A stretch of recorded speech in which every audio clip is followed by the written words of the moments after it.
नमस्कार, जय हिंद दोस्तों। तो कैसे हैं आप लोग? सब बढ़िया, ठीक-ठाक? तो आज हम लोग प्रत्येक दिन की तरह आज भी हम लोग 50 क्वेश्चन करेंगे, ठीक है ना? और आज हम लोग करेंगे मॉडर्न हिस्ट्री का पार्ट है आईएनएम इंडियन नेशनल मूवमेंट से हम लोग करेंगे सवाल, ठीक है ना?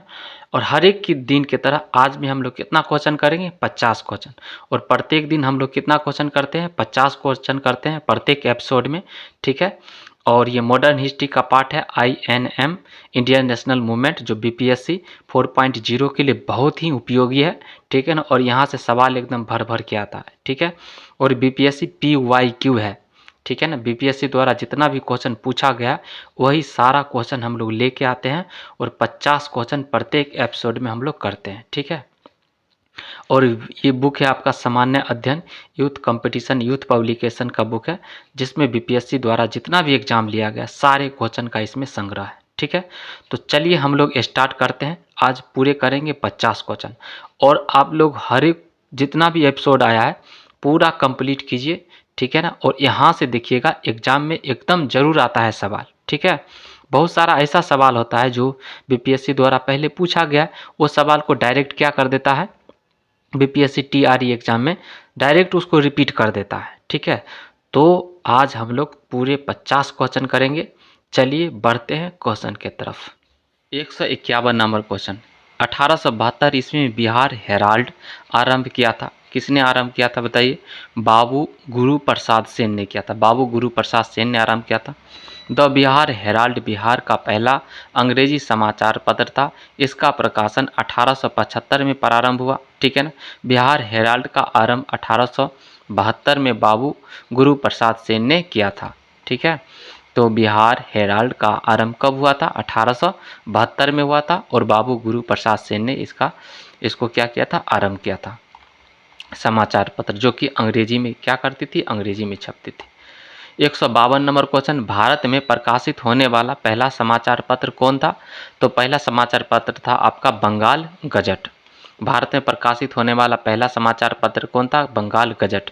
आधुनिक भारतीय प्रेस का प्रारंभ विलियम वोल्ट्स द्वारा एक समाचार पत्र के प्रकाशन से हुआ।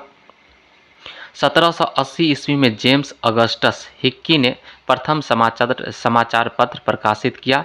इसका नाम था द बंगाल गजट। इसका क्या नाम था? Bengal Gazette, the Bengal gazette.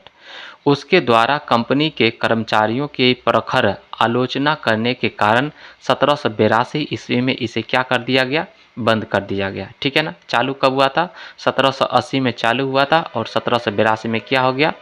इसको बंद कर दिया गया। और आधुनिक भारतीय प्रेस के प्रारंभ विलियम वोल्ट्स द्वारा की गई थी। किसके द्वारा की गई थी? विलियम वोल्ट्स द्वारा की गई थी आधुनिक भारतीय प्रेस का प्रारंभ, ठीक है?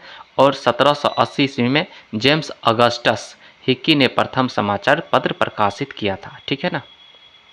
और उस समाचार पत्र का क्या नाम था? The Bengal Gazette. बहुत इंपॉर्टेंट। अगला है 153 नंबर क्वेश्चन। मूक नायक समाचार पत्र से कौन संबंध है? मूक नायक समाचार पत्र से कौन संबंध थे बताइए? इसमें BR अम्बेडकर संबंधित थे। किससे? मूक नायक समाचार पत्र से। बाबा साहेब भीमराव अम्बेडकर जी का मानना था कि दलितों को जागरूक बनाने और उन्हें संगठित करने के लिए उनका अपना स्वयं का मीडिया अति आवश्यक है। इसी उद्देश्य की प्राप्ति के लिए उन्होंने 31 जनवरी 1920 के मराठी पाक्षिक पाक्षिक समाचार पत्र मूक नायक का क्या किया था? इन्होंने प्रकाशन प्रारंभ किया था, ठीक है? 154 नंबर क्वेश्चन। राजा राम मोहन राय संपादक थे। किसका संपादक थे बताइए? संवाद कौमुदी के संपादक थे। राजा राम मोहन राय को भारतीय पत्रकारिता का अग्रदूत कहा जाता है। इन्होंने बांग्ला भाषा के विकास में महत्वपूर्ण योगदान दिया तथा स्वयं बांग्ला व्याकरण का संकलन किया था। इन्होंने 1821 ईस्वी में बंगाली पत्रिका संवाद कौमुदी का प्रकाशन किया था। 1822 ईस्वी में मीरात उल अखबार प्रकाशित किया था। और 1822 में कौन सा अखबार प्रकाशित हुई थी? मीरात उल अखबार प्रकाशित हुई थी। और 1821 में क्या प्रकाशित हुई थी बताइए? बंगाली पत्रिका संवाद कौमुदी का क्या हुआ था? प्रकाशन हुआ था। और किनके द्वारा किया गया था? राजा राम मोहन राय जी द्वारा किया गया था। और राजा राम मोहन राय जी को क्या बोला जाता है? भारतीय पत्रकारिता का अग्रदूत कहा जाता है। 155 number question, India India wins freedom किसने लिखी? इंडिया विंस फ्रीडम किसने लिखी? बताइए किसने लिखी? मौलाना अबुल कलाम आज़ाद ने लिखी इंडिया विंस फ्रीडम। ठीक है, India wins freedom Maulana Abul Kalam Azad की रचना है। मौलाना अबुल कलाम आज़ाद प्रसिद्ध भारतीय मुस्लिम विद्वान थे। वे कवि, लेखक, पत्रकार और भारतीय स्वतंत्रता सेनानी थे। ठीक है, अगला देखते हैं 156 नंबर क्वेश्चन, बंगाली जो कलकत्ता का एक प्रसिद्ध समाचार पत्र था, किसने प्रारंभ किया था? बताइए किसने प्रारंभ किया था? सुरेंद्रनाथ बनर्जी जी ने ये प्रारंभ किया था। बंगाली सुरेंद्रनाथ बनर्जी जी द्वारा बांग्ला भाषा में संपादित साप्ताहिक समाचार पत्र था एवं जिसका प्रथम प्रकाशन 1879 में किया गया था। इसका प्रारंभ कब किया गया था? 1879 में किया गया था और 1897 ईस्वी तक यह साप्ताहिक पत्र था। उसके बाद यह दैनिक हो गया है ना, प्रत्येक दिन छपने लगा, लेकिन 1897 तक क्या था? ये साप्ताहिक, यानी सप्ताह में एक दिन ही आता था ये पत्र। 157 नंबर क्वेश्चन, दो पत्रिकाओं नवजीवन तथा यंग इंडिया का संपादन किसने किया था? कौन किए थे? बताइए, महात्मा गांधी जी किए थे। नवजीवन तथा यंग इंडिया का संपादन महात्मा गांधी जी द्वारा किया गया था। नवजीवन 7 सितंबर 1919 ईस्वी में गुजराती भाषा में, जबकि यंग इंडिया अंग्रेजी भाषा में प्रकाशित एक साप्ताहिक पत्रिका थी जिसे महात्मा गांधी जी ने 1919 से 1931 तक संपादित किया था। महात्मा गांधी जी ने कब से कब तक संपादित किया था? 1919 से 1931 तक संपादित किया था। नवजीवन किस भाषा में था? नवजीवन आपका गुजराती में था। 7 सितंबर 1919 में ये स्टार्ट हुआ था। जबकि यंग इंडिया की बात करते हैं तो अंग्रेजी भाषा में ये साप्ताहिक पत्रिका था। ठीक है ना। चलिए अगला क्वेश्चन देखते हैं, 158 नंबर क्वेश्चन, रविंद्रनाथ टैगोर को किसके लिए नोबेल पुरस्कार प्राप्त हुआ? रविंद्रनाथ टैगोर जी को किस लिए नोबेल पुरस्कार दिया गया था? बताइए किसके लिए? गीतांजलि के लिए दिया गया था। गीतांजलि। गुरुदेव रविंद्रनाथ टैगोर ने 1913 में उनकी कृति गीतांजलि के लिए साहित्य का नोबेल पुरस्कार प्रदान किया गया था। वे यह पुरस्कार जीतने वाले प्रथम भारतीय ही नहीं अपितु प्रथम एशियाई भी थे। पूरे एशिया में प्रथम अगर किसी को अगर नोबेल प्राइज अगर मिला है तो वो किनको मिला है? गुरुदेव रविंद्रनाथ टैगोर जी को मिला है। किसके लिए मिला था? साहित्य के क्षेत्र में मिला था उन्हें। गीतांजलि जो बुक है उसके लिए उन्हें मिला था। अगला देखते हैं 159 नंबर क्वेश्चन, संवाद कौमुदी समाचार पत्र किस भाषा में प्रकाशित होता था? संवाद कौमुदी समाचार पत्र किस भाषा में प्रकाशित होता था? बताइए, बांग्ला में। किस भाषा में होता था? बांग्ला में। राजा राम मोहन राय भारतीय पत्रकारिता के अग्रदूत थे। इन्होंने 1821 ईस्वी में बंगाली भाषा में संवाद कौमुदी का प्रकाशन किया था। 1822 ईस्वी में उन्होंने फारसी भाषा में मिरात उल अखबार प्रकाशित किया। ठीक है ना। तो उन्होंने 1821 ईस्वी में बंगाली भाषा में संवाद कौमुदी का प्रकाशन किया था तथा 1822 ईस्वी में उन्होंने फारसी भाषा में मिरात उल अखबार का क्या किया था? उन्होंने प्रकाशित किया था। ठीक है ना, राजा राम मोहन राय जी ने। 160 नंबर क्वेश्चन, आनंद मठ का लेखक कौन थे? आनंद मठ का लेखक कौन है? बताइए। तो बंकिम चंद्र चटर्जी जी हैं। कौन है? बंकिम चंद्र चटर्जी जी है। आनंद मठ बांग्ला भाषा का एक राजनीतिक उपन्यास है। इसकी रचना बंकिम चंद्र चटर्जी जी ने 1882 ईस्वी में की थी। इस पुस्तक का भारतीय स्वतंत्रता संग्राम और क्रांतिकारियों पर बहुत प्रभाव पड़ा था। भारत का राष्ट्रीय गीत वंदे मातरम इसी उपन्यास से लिया गया है। 161 नंबर क्वेश्चन, निम्नलिखित में से कौन सा एक राष्ट्रवादी समाचार पत्र नहीं था? राष्ट्रवादी समाचार पत्र नहीं था। कौन नहीं था? द टाइम्स ऑफ इंडिया राष्ट्रवादी समाचार पत्र नहीं था। द हिंदू था, बंगाली था, उसके बाद द मराठा, ये सब था, लेकिन द टाइम्स ऑफ इंडिया राष्ट्रवादी समाचार पत्र नहीं था। ठीक है, टाइम्स ऑफ इंडिया एक राष्ट्रवादी समाचार पत्र नहीं था। इसको ब्रिटिश राज के दौरान 3 नवंबर 1838 को बम्बई टाइम्स और जर्नल ऑफ कॉमर्स के रूप में स्थापित किया गया था।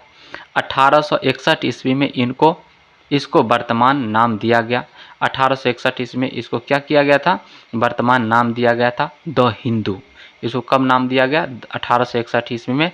द हिंदू के संपादक जी सुब्रमण्यम अय्यर थे, बंगाली के संपादक सुरेंद्रनाथ बनर्जी थे और मराठा के संपादक कौन थे, बाल गंगाधर तिलक। ठीक है, तो ये तो टाइम्स कौन है, बम्बई टाइम्स और जर्नल ऑफ कॉमर्स के रूप में स्थापित किया गया था 1838 ईस्वी में, 3 नवंबर 1838 ईस्वी में।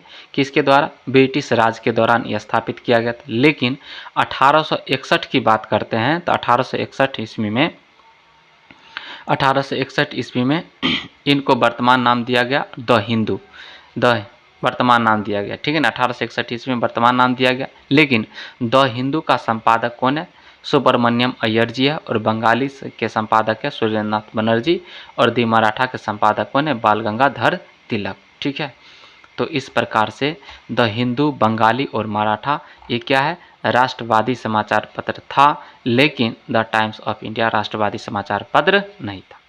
देखते हैं 162 नंबर क्वेश्चन। द हिंदू के संपादक कौन थे, जी सुब्रमण्यम अय्यर जी थे। केसरी के संपादक कौन थे, बाल गंगाधर तिलक जी थे। बंगाली के संपादक कौन थे, बंगाली के संपादक सुरेंद्रनाथ बनर्जी जी थे। हिंदुस्तानी के संपादक कौन थे, हिंदुस्तानी के संपादक थे गंगा प्रसाद वर्मा जी थे। और सुधारक के संपादक कौन थे, गोपाल कृष्ण गोखले। सुधारक का संपादक कौन थे, गोपाल कृष्ण गोखले, गोपाल कृष्ण गोखले। अगला चलते हैं, देखते हैं, इसको बहुत इंपॉर्टेंट है, 2-3 बार पढ़ लीजिएगा, याद हो जाएगा। द हिंदू के जी सुब्रमण्यम अय्यर जी थे। उसके बाद केसरी के बाल गंगाधर तिलक जी थे। बंगाली के सुरेंद्रनाथ बनर्जी। हिंदुस्तानी के गंगा प्रसाद वर्मा जी। उसका सुधारक के गोपाल कृष्ण गोखले जी थे। ठीक है ना। 163 नंबर क्वेश्चन। स्वामी सहजानंद सरस्वती ने एक पत्रिका का प्रकाशन किया जिसका नाम था, क्या नाम था, हुंकार। स्वामी सहजानंद सरस्वती ने एक पत्रिका का प्रकाशन किया था जिसका क्या नाम था, हुंकार नाम था। स्वामी सहजानंद सरस्वती ने हुंकार नामक पत्रिका का प्रकाशन किया था। स्वामी सहजानंद सरस्वती 1889 से 1950 1889 से 1950 भारत के राष्ट्रवादी नेता एवं स्वतंत्रता संग्राम सेनानी थे। स्वामी जी भारत में किसान आंदोलन के जनक थे। ठीक है ना, स्वामी सहजानंद सरस्वती जी क्या थे, भारत में किसान आंदोलन के जनक थे। 1929 ईस्वी में स्वामी जी ने बिहार किसान सभा की स्थापना की। सविनय अवज्ञा आंदोलन की समाप्ति के बाद 11 अप्रैल 1936 को लखनऊ में अखिल भारतीय किसान सभा की स्थापना की गई थी। ठीक है ना। प्रथम अखिल भारतीय किसान सभा की अध्यक्षता स्वामी जी ने ही की थी। आंध्र प्रदेश किसान आंदोलन के अग्रणी नेता एन.जी. रंगा को अखिल भारतीय किसान सभा का महासचिव नियुक्त किया गया था।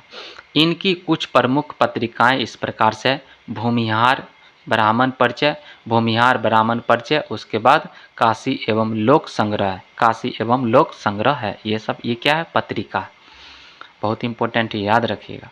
अगला है 164 नंबर क्वेश्चन। नाउ और नेवर पैम्पलेट किसने लिखा, नाउ और नेवर पैम्पलेट किसने लिखा, बताइए। तो रहमत अली ने लिखा। किसने लिखा, रहमत अली जी ने लिखा।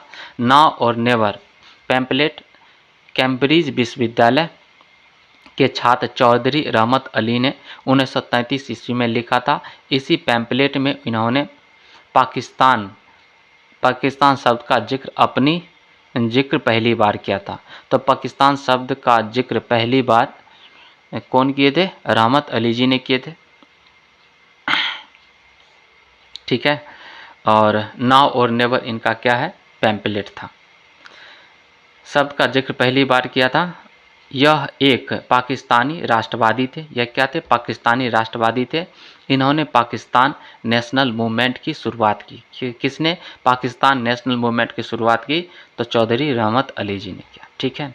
165 नंबर क्वेश्चन। क्रांतिकारी गतिविधियों के साथ कौन सी पत्रिका जुड़ी हुई नहीं है, क्रांतिकारी गतिविधियों के साथ कौन सी पत्रिका जुड़ी हुई नहीं है, बताइए। यंग इंडिया क्रांतिकारी गतिविधियों के साथ जुड़ी हुई नहीं है। उसके बाद संध्या जुड़ी हुई है, युगांतर जुड़ी हुई है, गदर जुड़ी हुई है, लेकिन यंग इंडिया नहीं है। यंग इंडिया का संपादन महात्मा गांधी जी करते थे। यंग इंडिया का संपादन कौन करते? महात्मा गांधी जी करते थे। यह पत्रिका अहिंसक आंदोलन का समर्थन करती थी। ठीक है ना।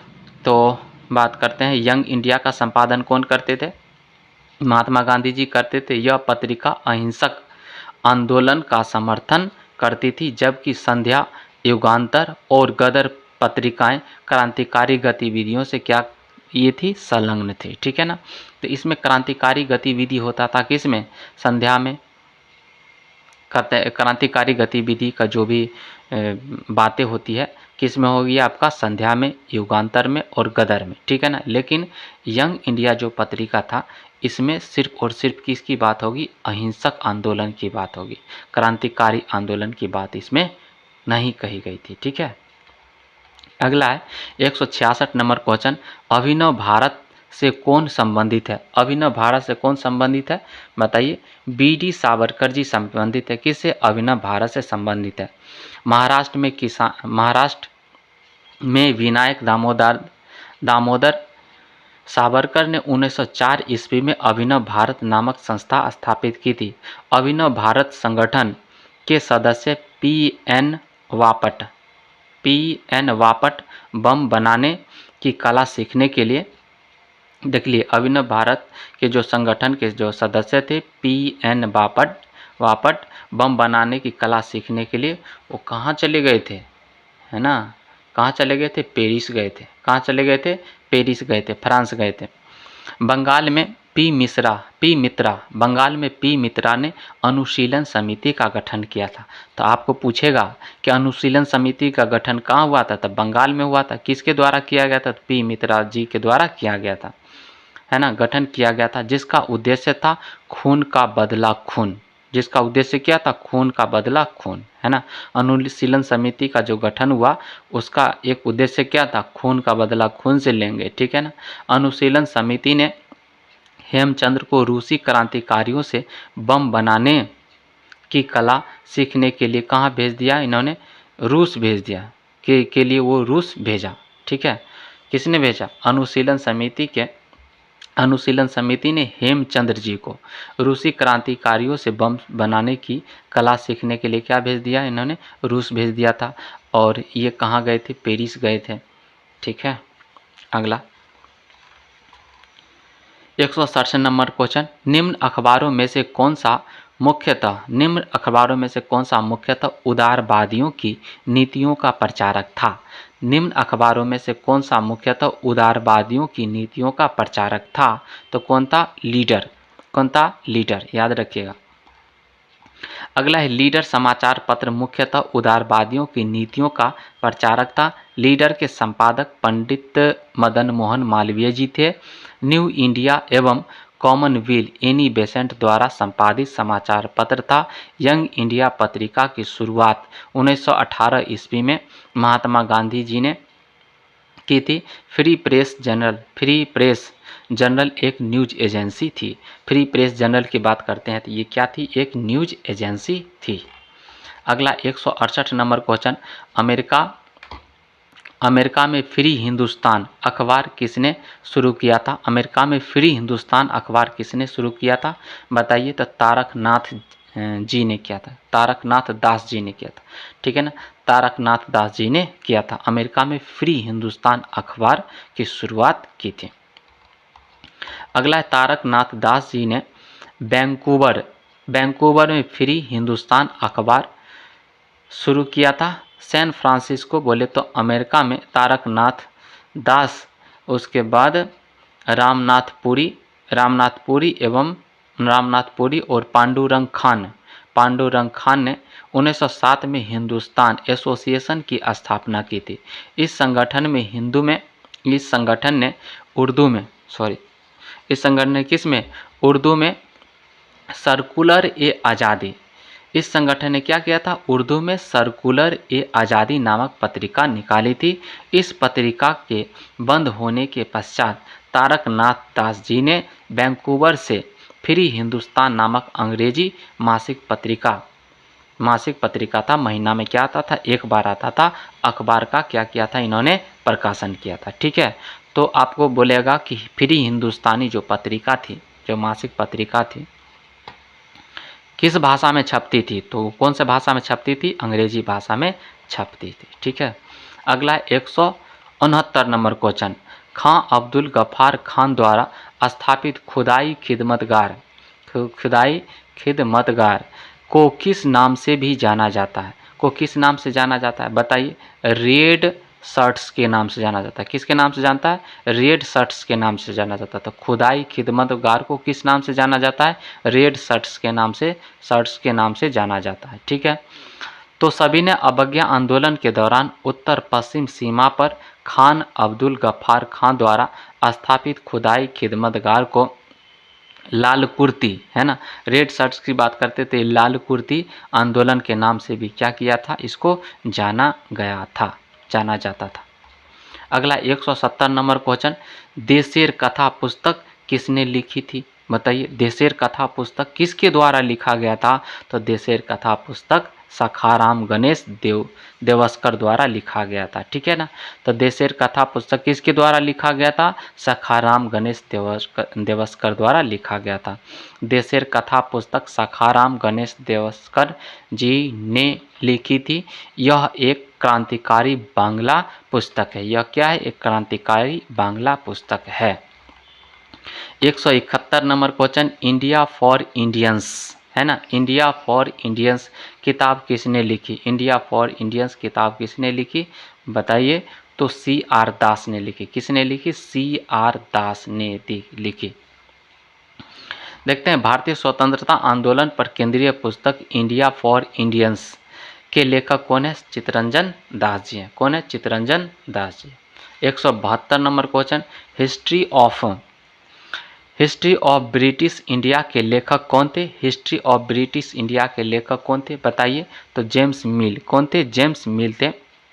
हिस्ट्री ऑफ ब्रिटिश इंडिया के लेखक कौन थे, जेम्स मिल थे। ठीक है ना, तो इसका ऑप्शन क्या हो जाएगा, ए। अगला देखते हैं, हिस्ट्री ऑफ ब्रिटिश इंडिया के लेखक जेम्स मिल हैं। ये 19वीं शताब्दी के ब्रिटिश इतिहासकार और शाही राजनीतिक सिद्धांतकार थे। इनके द्वारा लिखित यह पुस्तक भारत में कंपनी के शासन का इतिहास है। भारत में कंपनी का क्या है, शासन का इतिहास है। ठीक है, 173 number question, economic history of India 1901 का लेखक कौन था, बताइए। तो इकोनॉमिक हिस्ट्री ऑफ इंडिया के लेखक कौन है, RC दत्त। कौन है, RC दत्त। कब लिखी गई थी, 1901 में लिखी गई थी। इकोनॉमिक हिस्ट्री ऑफ इंडिया के लेखक RC दत्त, रमेश चंद्र दत्त बोल सकते हैं। ठीक है ना, पूरा नाम क्या है, रमेश चंद्र दत्त है। ये 13 अगस्त 1848 से 30 नवंबर 1909, 13 अगस्त 1848 से 30 नवंबर 1909 भारत के प्रसिद्ध प्रशासक, आर्थिक साहित्यकार तथा लेखक थे। इन्होंने औपनिवेशिक शासन के तहत भारतीय अर्थव्यवस्था को हुए नुकसान का प्रामाणिक विवरण पेश किया था। ठीक है ना, प्रामाणिक विवरण पेश किया था इन्होंने। 174 नंबर क्वेश्चन, गांधी बनाम लेनिन किसने लिखा था, किसने लिखा है, बताइए। गांधी बनाम लेनिन किसने लिखा है, तो श्रीपद डांगे ने। किसने, श्रीपद डांगे ने। गांधी बनाम लेनिन श्रीपद अमृत डांगे का लेख है। इन्होंने द सोशलिस्ट नामक पत्रिका भी लिखी है। अगर आपको पूछेगा द सोशलिस्ट नामक पत्रिका किसके द्वारा लिखा गया, तो श्रीपद अमृत डांगे जी द्वारा लिखा गया है। अगला 175 नंबर क्वेश्चन, निम्नलिखित में से कौन सी पुस्तक तिलक जी ने लिखी है, बताइए। कौन सा पुस्तक, तो गीता रहस्य। ये जेल में लिखे थे, मांडलेकर जेल में। अगला देखते हैं, बाल गंगाधर तिलक जी ने गीता रहस्य नामक पुस्तक लिखा था। बाल गंगाधर तिलक जी ने राष्ट्रीय आंदोलन में महत्वपूर्ण योगदान दिया। उन्होंने भारतीयों में राष्ट्रीय चेतना जगाने के लिए गणेश और शिवाजी महोत्सव का प्रारंभ किया था, है ना। तो गणेश और शिवाजी महोत्सव महाराष्ट्र में तो बहुत ज़्यादा मनाया जाता है। अब तो पूरे देश में मनाया जाता है, लेकिन उधर बहुत ज़्यादा मनाया जाता है आपको शिवाजी महोत्सव और गणेश महोत्सव। किसके द्वारा चालू किया गया था? बाल गंगाधर तिलक जी द्वारा चालू किया गया था। 176 नंबर क्वेश्चन। पुस्तक देख लीजिए 1984 किसके द्वारा लिखी गई थी बताइए? 1984 किसके द्वारा लिखी गई थी? तो 1984 लिखी गई थी जॉर्ज ऑरवेल के द्वारा। पुस्तक 1984 जॉर्ज ऑरवेल की रचना है। उसका मालगुडी डेज के लेखक की बात करते हैं तो R.K. नारायण जी हैं, तथा खुशवंत सिंह द्वारा ट्रेन टू पाकिस्तान लिखा गया। किनके द्वारा? सुखवंत सिंह जी द्वारा लिखा गया। The sunset club, the company of women इत्यादि पुस्तक लिखी गई। किनके द्वारा? सुखवंत सिंह द्वारा कौन सी पुस्तक लिखी गई? Train to Pakistan, the sunset club, the company of women इत्यादि पुस्तक लिखी गई है। 177 नंबर क्वेश्चन। झंडा गीत किसने लिखी? किसके द्वारा लिखा गया झंडा गीत? तो श्यामलाल पार्षद द्वारा क्या लिखा गया? झंडा गीत। श्यामलाल पार्षद द्वारा झंडा गीत लिखा गया है। ठीक है, चलिए देखते हैं। झंडा गीत श्यामलाल पार्षद द्वारा लिखा गया था। रविन्द्रनाथ टैगोर द्वारा लिखे गए राष्ट्रीय गान को सर्वप्रथम, जो रविन्द्रनाथ जी द्वारा राष्ट्रगान लिखा गया था, रविन्द्रनाथ टैगोर द्वारा लिखे गए राष्ट्रगान को सर्वप्रथम 27 नवंबर 1911। कब? 27 नवंबर 1911 को भारतीय राष्ट्रीय कांग्रेस के कलकत्ता अधिवेशन में गाया गया था। इस गीत का प्रकाशन सर्वप्रथम 1912 ईस्वी में तत्वबोधिनी पत्रिका में भारत भाग्य विधाता शीर्षक से हुआ है। उसका संविधान सभा ने इस गीत को 24 जनवरी 1950, ठीक है ना, संविधान सभा ने 24 जनवरी 1950 को राष्ट्रगान के रूप में अपनाया। ठीक है ना, तो जो राष्ट्रगीत है उसको कब अपनाया गया आपका बताइए? राष्ट्रगीत को कब न अपनाया गया? संविधान सभा ने 24 जनवरी 1950 को राष्ट्रगान के रूप में क्या किया है? इसको अपनाया गया। ठीक है, बांग्ला साहित्यकार बंकिम चंद्र चटर्जी ने सन 1882 ईस्वी में प्रकाशित अपने उपन्यास आनंद मठ में राष्ट्रीय गीत लिखे थे। अगर बात करते हैं राष्ट्रीय गीत किसके द्वारा लिखा गया था बताइए? बंकिम चंद्र चटर्जी द्वारा लिखा गया था, और उनकी एक पुस्तक थी आनंद मठ, उससे क्या किया गया? ली गई है। इसे 1896 ईस्वी में सर्वप्रथम भारतीय राष्ट्रीय कांग्रेस के कलकत्ता अधिवेशन में गाया गया था। तो आपको बोला जाएगा राष्ट्रीय गीत कब गाया गया था? 1896 ईस्वी में सर्वप्रथम भारतीय राष्ट्रीय कांग्रेस के कलकत्ता अधिवेशन में इसे क्या किया गया था? गाया गया था। संविधान सभा ने 24 जनवरी 1950 को इसे राष्ट्रगीत के रूप में अंगीकृत कर लिया है ना, अंगीकृत किया। मैथिली शरण गुप्त द्विवेदी युगीन कवि है। अगर आपको बोलेंगे कि युगीन कवि कौन है तो बताइए? मैथिली शरण गुप्त जी द्विवेदी युगीन कवि है। इन्हें राष्ट्र कवि भी कहा जाता है। मैथिली शरण गुप्त जी को क्या कहा जाता है? राष्ट्र कवि भी कहा जाता है। इनकी प्रसिद्ध रचना है यशोधरा। इनकी प्रसिद्ध रचना क्या है? यशोधरा, याद रखिएगा। अगला है 178 नंबर क्वेश्चन। वंदे मातरम गीत लिखा था। वंदे मातरम गीत किसके द्वारा लिखा गया था बताइए? तो वंदे मातरम गीत तो बंकिम चंद्र चटर्जी द्वारा लिखा गया था। ठीक है ना, ऑप्शन में नहीं। बंकिम चंद्र चटर्जी ने अपनी कीर्ति आनंद मठ में वंदे मातरम गीत लिखा था। ठीक है ना, वंदे मातरम गीत बंकिम चंद्र चटर्जी द्वारा लिखा गया था। ठीक है ना, और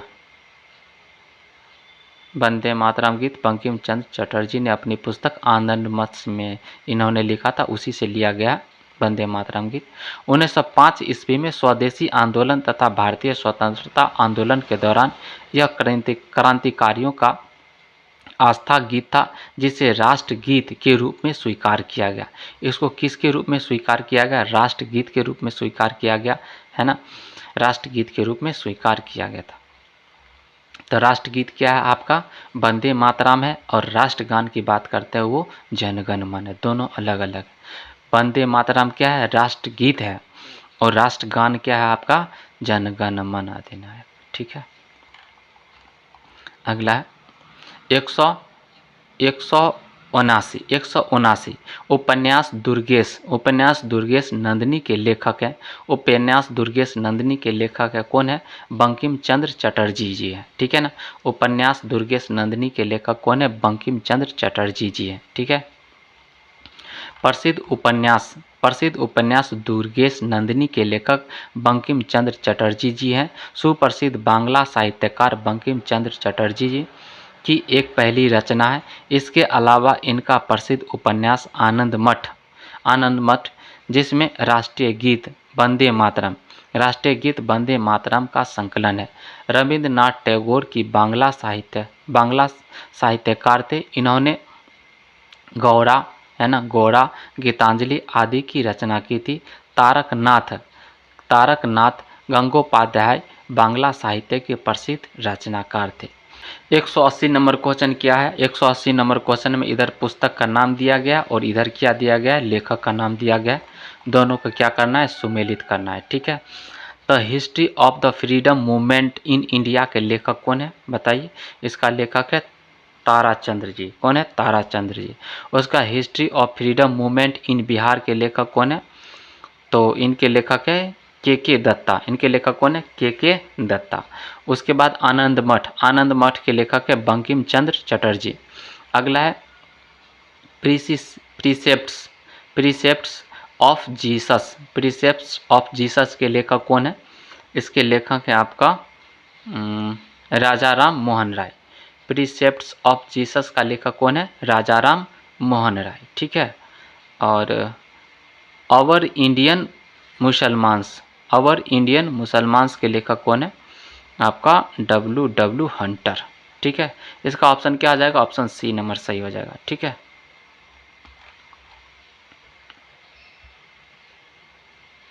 इसका विश्लेषण देख लेते हैं।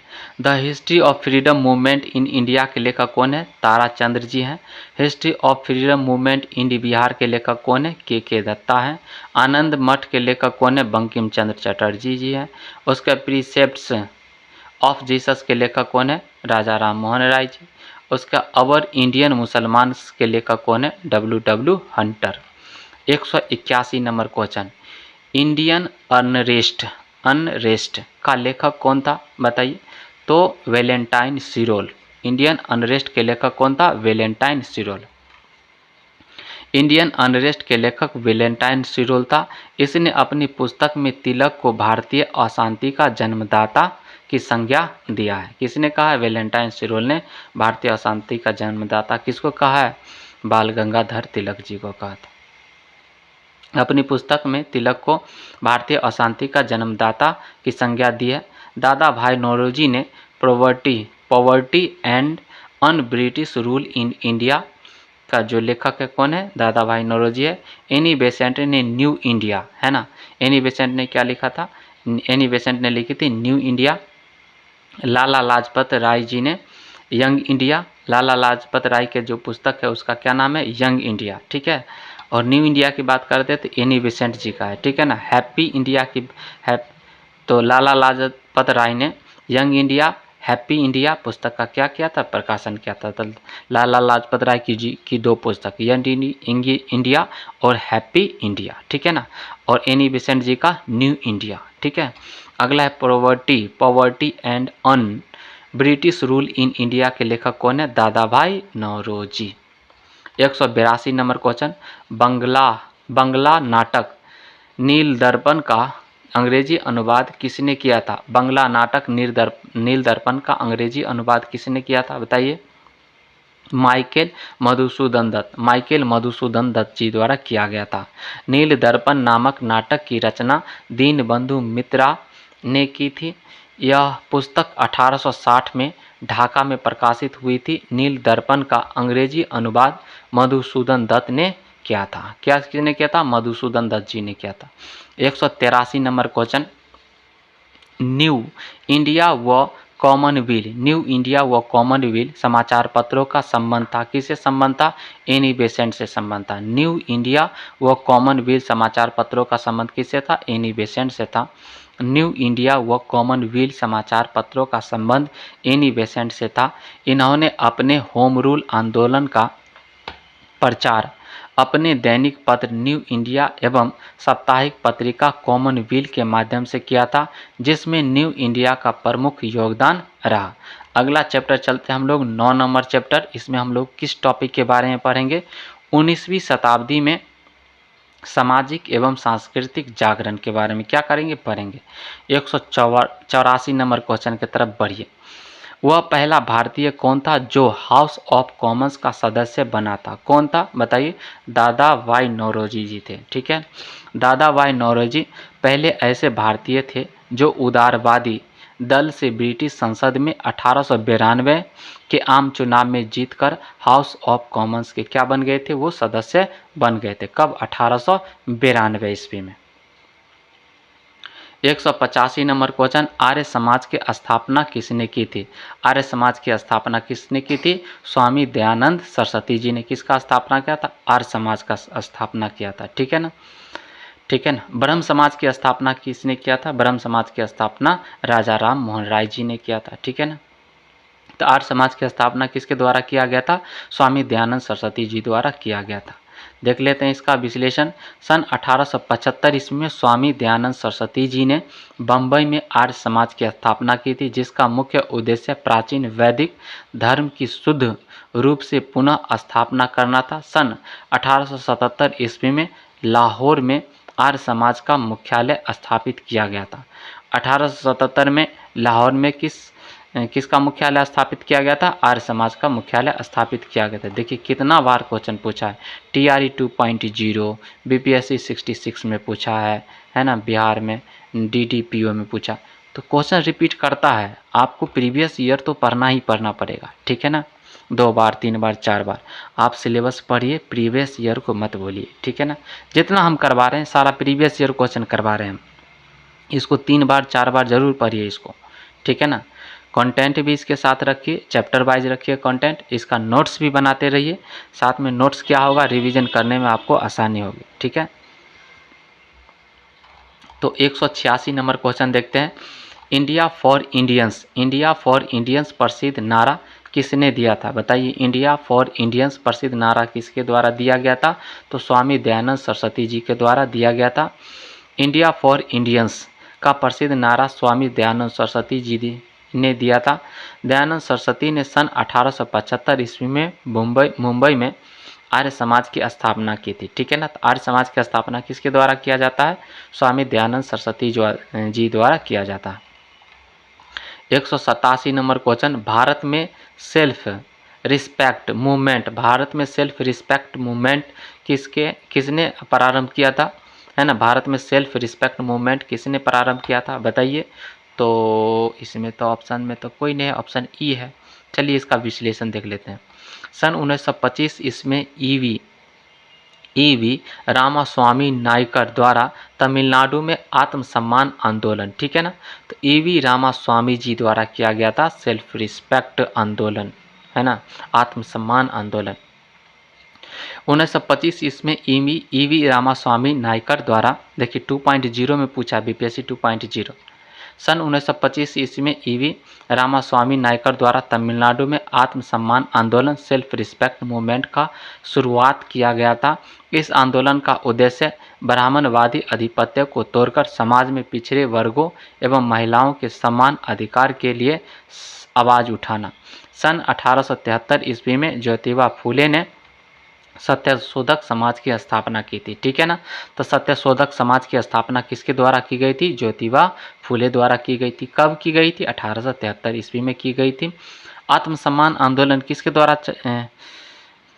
द्वारा शुरुआत की गई थी? ईवी रामास्वामी नायकर द्वारा शुरुआत की गई थी। कब की गई थी? 1925 ईस्वी में की गई थी। 188 नंबर क्वेश्चन, निम्नलिखित में से कौन सा कथन सही है? आपको सही वाला चुनना है, ठीक है ना। तो राजा राम मोहन राय नवीन शिक्षा के अग्रणी थे, ये तो बात सही है। स्वामी दयानंद ने भारत भारतीयों के लिए नारा दिया था, ये भी सही है, ठीक है ना। विवेकानंद जी ने विश्व धर्म संसद में भाग लेते 1893 में, ये बात भी सही है, ठीक है। राजा राम मोहन राय को भारत में नव जागरण का अग्रदूत माना जाता है, वे नवीन शिक्षा के अग्रदूत रहे। इसके लिए डेविड हेयर के सहयोग से हिंदू कॉलेज 1817 में, हिंदू कॉलेज की स्थापना उन्होंने कब किया था? 1817 में किया था। किसके सहायता से?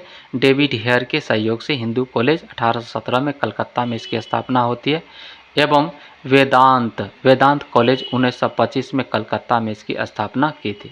अगला देखते हैं, स्वामी दयानंद सरस्वती ने आर्य समाज की स्थापना कब की थी? 1875 ईस्वी में स्थापना की थी। स्वदेशी व हिंदी का समर्थन करने वाला यह प्रथम संगठन था, है ना। तो स्वदेशी और हिंदी को मतलब समर्थन करने वाला प्रथम संगठन था, कौन था? स्वदेशी और हिंदी, तो स्वामी आर्य समाज, ठीक है, जो स्वामी दयानंद सरस्वती द्वारा स्थापित किया गया था। अगला है, इसका मानना था कि भारत भारतीयों के लिए है, ठीक है ना। भारत किसके लिए? भारतीयों के लिए। स्वामी विवेकानंद जी ने रामकृष्ण मिशन की स्थापना 1897 ईस्वी में कलकत्ता बारानगर में की थी। इन्होंने 1893 ईस्वी में अमेरिका के शिकागो शहर में आयोजित विश्व सम्मेलन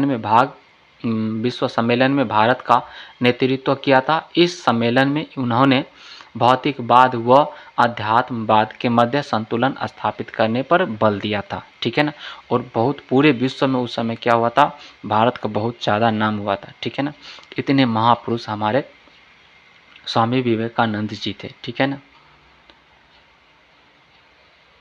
189 नंबर क्वेश्चन 1784 ईस्वी में एशियाटिक सोसाइटी ऑफ, देखिए बीपीएससी टीआरई 2.0 में पूछा है, ठीक है ना। इस हर एकदम आएगा ही आएगा।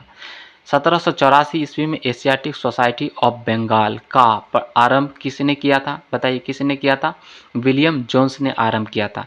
एशियाटिक सोसाइटी की स्थापना 15 जनवरी 1784 को होता है, ठीक है ना। एशियाटिक सोसाइटी की स्थापना कब हुई? 15 जनवरी 1784 को विलियम जोन्स ने कोलकाता स्थित फोर्ट विलियम में किया था। पूरे एशिया महाद्वीप में एशियाटिक सोसाइटी ज्ञान एवं अनुसंधान का सबसे पुराना केंद्र है, ठीक है ना। पूरे एशिया में अगर बात करते हैं तो अनुसंधान और ज्ञान, ठीक है ना, का सबसे पुराना कौन है? संस्था कौन है? एशियाटिक सोसाइटी, ठीक है। 190 नंबर क्वेश्चन, युवा बंगाल देखिए ये भी क्वेश्चन पूछा है 3.0 में। युवा बंगाल आंदोलन की स्थापना का श्रेय किसे दिया जाता है? बताइए।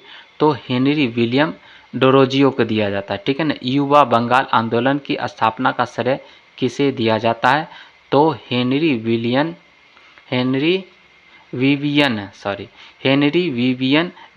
डेरोजियो को दिया जाता है। हेनरी विवियन डेरोजियो को दिया जाता है युवा बंगाल आंदोलन की स्थापना का श्रेय।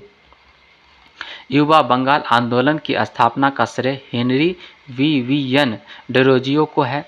वे कवि हैं, उपन्यासकार हैं और लेखक भी थे। वे आधुनिक भारत के पहले राष्ट्रवादी कवि थे और जुंगीरा का फकीर इनकी प्रमुख कविता है।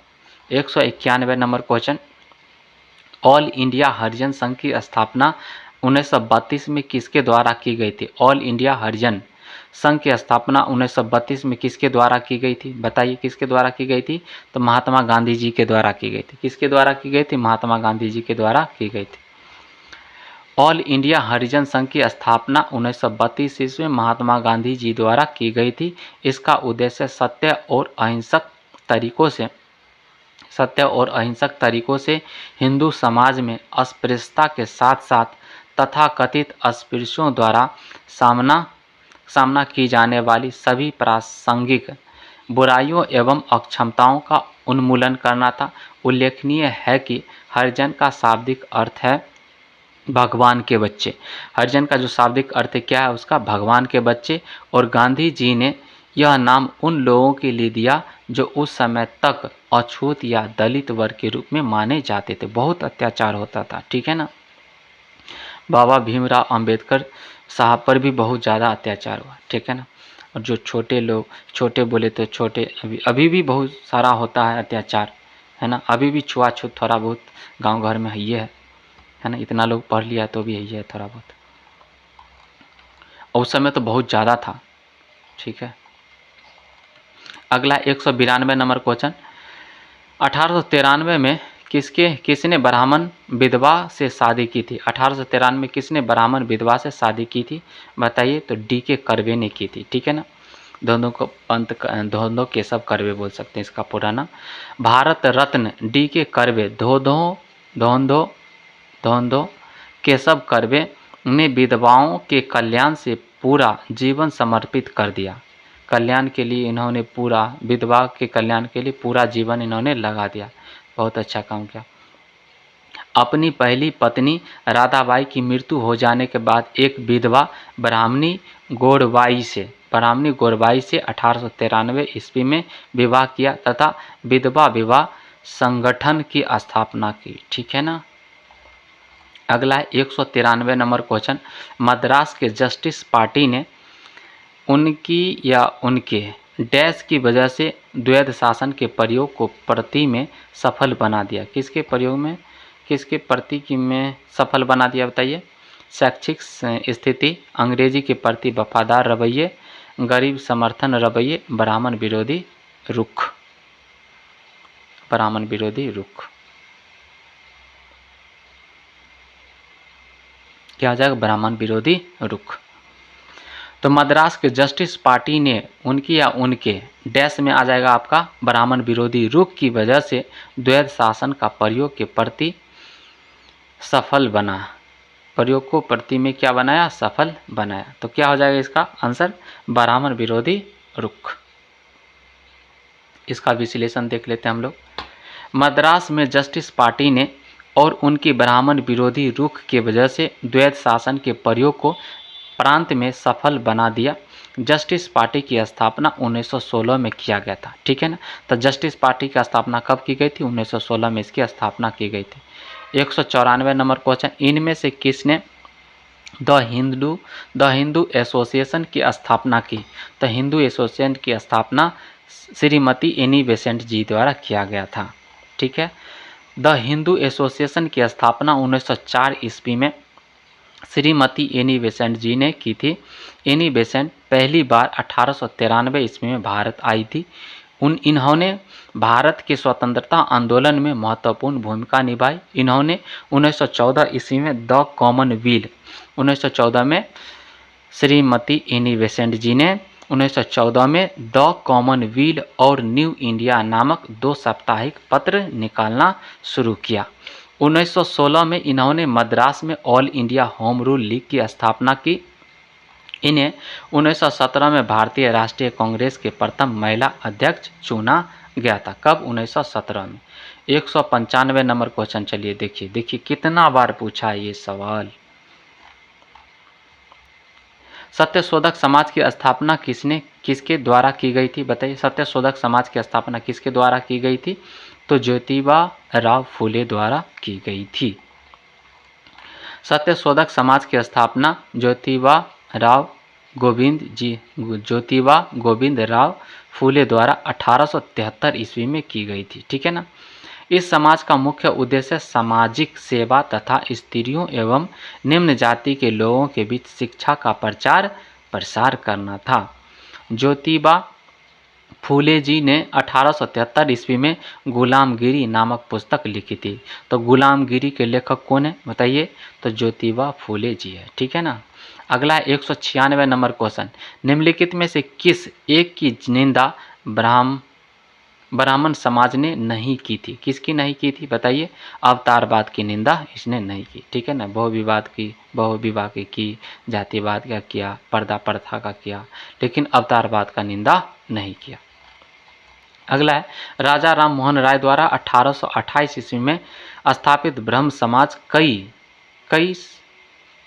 कई सामाजिक बुराइयों एवं कुरीतियों तथा सती प्रथा, जाति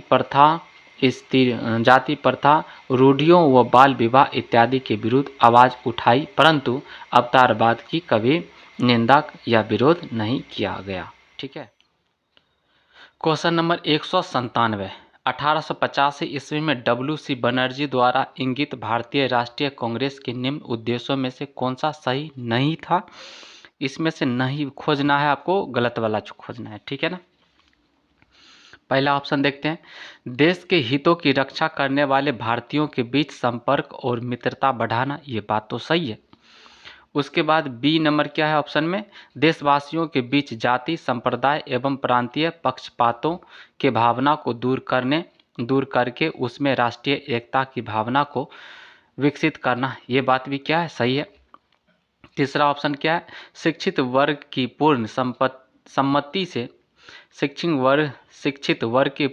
सम्मति से महत्वपूर्ण और आवश्यक सामाजिक विषयों पर विचार प्रकट करना, ये बात भी क्या है आपका, सही है। अगला डी क्या ऑप्शन है, यह निर्धारित करना कि आगामी वर्षों में भारतीय लोक हित के लिए किस दिशा में और किस आधार पर कार्य करें, ये बात भी क्या है आपका, सही है। यानी ऑप्शन क्या हो जाएगा आपका, ई हो जाएगा ऑप्शन, है ना।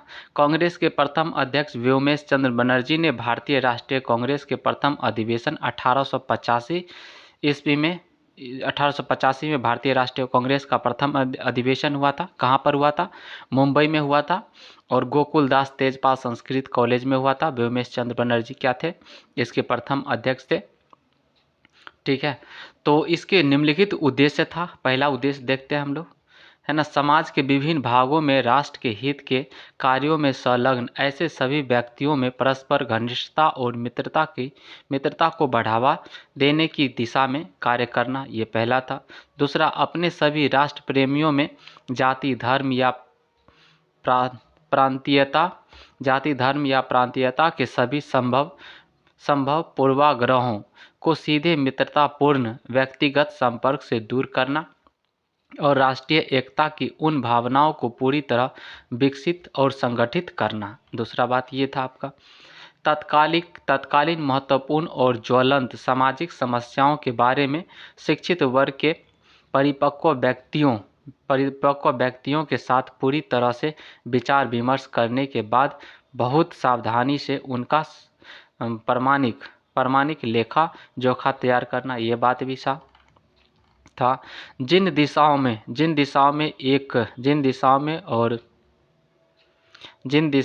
और जिन तारीख से अगले 12 महीने में देश के राजनीतिज्ञों को लोकहित के लिए कार्य करना चाहिए, उनका निर्धारण करना, ये सारी बातें थी। 198 नंबर क्वेश्चन देखिए, भारतीय राष्ट्रीय कांग्रेस के द्वितीय मुस्लिम अध्यक्ष कौन थे? तो कौन थे द्वितीय मुस्लिम अध्यक्ष? तो कौन थे? रहमतुल्लाह मोहम्मद सयानी क्या थे? दूसरे मुस्लिम अध्यक्ष थे। ठीक है ना। पहला कौन थे? बदरुद्दीन तैयबजी थे। ठीक है ना। तो भारतीय राष्ट्रीय कांग्रेस के प्रथम मुस्लिम अध्यक्ष बदरुद्दीन तैयबजी थे। ठीक है ना। इन्होंने मद्रास में आयोजित कांग्रेस अधिवेशन 1887 ईस्वी की अध्यक्षता की थी। कांग्रेस के द्वितीय मुस्लिम अध्यक्ष मोहम्मद रहमतुल्लाह सयानी, कलकत्ता अधिवेशन हुआ था, है ना, 1896 में। उस समय क्या किए थे? ये अध्यक्षता किए थे। 199 नंबर क्वेश्चन, किसने दास्ता की संस्था की आलोचना की और इसको गैर इस्लामी वर्णित किया? ठीक है। तो बताइए, किसने दास्ता की संस्था की आलोचना की और इसको गैर इस्लामी वर्णित किया? तो किसने किया था? सैयद अहमद खान ने। किसने? सैयद अहमद खान ने किया था। अगला देखते हैं इसका विश्लेषण। सैयद अहमद खान का जन्म 1817 ईस्वी में दिल्ली में हुआ था और सैयद अहमद खान ने पीरी मुरीदी तथा दास प्रथा को इस्लाम के विरुद्ध बताया था। इन्होंने तहजीब उल अखलाक पत्रिका का प्रकाशन किया था तथा सर सैयद अहमद खान ने कुरान पर टीका लिखा था। तो कुरान पर टीका किन के द्वारा लिखा गया था? सर सैयद अहमद खां द्वारा लिखा गया था। इन्होंने 1864 ईस्वी में कलकत्ता में साइंटिफिक सोसाइटी तथा 1875 ईस्वी में अलीगढ़ में मुस्लिम एंग्लो ओरिएंटल कॉलेज की स्थापना की और 1920 ईस्वी में इसका नाम अलीगढ़ मुस्लिम विश्वविद्यालय हो गया था। ठीक है ना। अगला 200 नंबर, आज का लास्ट क्वेश्चन। ठीक है, तो पूना सार्वजनिक सभा की स्थापना किसने की थी? बताइए। 1858 में महादेव गोविंद रानडे जी, 1870 में महादेव गोविंद रानडे, 1870 पंडित रामाबाई रानडे। तो महादेव गोविंद रानडे 1870। देखते हैं इसका विश्लेषण क्या है। इसका क्या आ जाएगा? 1870। महाराष्ट्र में समाज सुधार करने और राजनीतिक चेतना उत्पन्न करने के लिए महादेव गोविंद रानडे द्वारा 1870 ईस्वी में पूना में सार्वजनिक सभा की स्थापना की गई। इसके द्वारा सरकार और जनता के मध्य एक सेतु बनाने का कार्य किया गया। यह संगठन भारतीय राष्ट्रीय कांग्रेस का अग्रदूत था। ठीक है ना। तो इस प्रकार से हर एक दिन की तरह आज भी हम लोग 50 क्वेश्चन कंप्लीट किए हैं। ठीक है ना। इसी प्रकार से हर एक एपिसोड में हम 50 क्वेश्चन कंप्लीट करते हैं। आप एकदम पूरा कीजिए क्वेश्चन। अगर स्टार्टिंग से 50 क्वेश्चन एकदम पूरा कंटिन्यू रहिए। ठीक है ना। अगर कंटिन्यू रहते हैं तो सारा आपका जितना भी है ना एग्जाम होगा बीपीएससी में, ठीक है ना, वहाँ से एक भी सवाल नहीं छूटेगा। ठीक है ना। तो हम लोग PYQ कर रहे हैं और यहाँ से बहुत सारा ऐसा सवाल होता है कि जो रिपीट करता है। ठीक है ना। तो आप डायरेक्ट उसमें क्या कर सकते हैं? डायरेक्ट उसमें आंसर कर सकते हैं, है ना। और बहुत ही इम्पोर्टेंट है, PYQ करना एकदम बहुत ज़रूरी है। ठीक है ना। और हम सारे सब्जेक्ट का PYQ करवाएंगे आपको। ठीक है। तो आज का एपिसोड यहीं तक, फिर मिलते हैं नेक्स्ट एपिसोड में। नेक्स्ट एपिसोड में फिर हम 50 क्वेश्चन लेके आएंगे। तब तक के लिए bye, take care, love you all. मस्त रहिए, स्वस्थ रहिए, एकदम खूब मन लगा के पढ़िए। ठीक है।